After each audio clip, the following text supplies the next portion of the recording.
حاليا بدأت اللعبة الجري لمدة 4 سنين، وأتمنى لكل الشباب يتعلموا هذا أثناء الجري، لأن هذه اللعبة تساعد المتسابقين على كل شيء، عن كل رياضة تتابعها. ومبارك لكم العيد الوطني، ويعطيكم العافية يا شباب، ويعطيكم ألف عافية. وهذا كان جديا.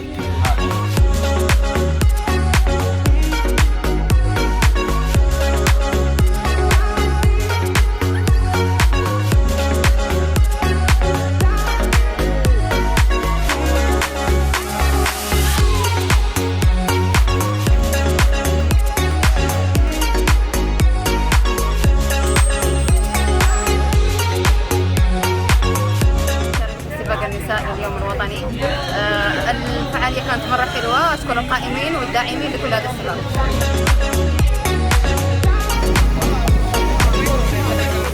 السلام عليكم شباب. اوكي اللي بعدها قليل سكوات، 10 سكوات.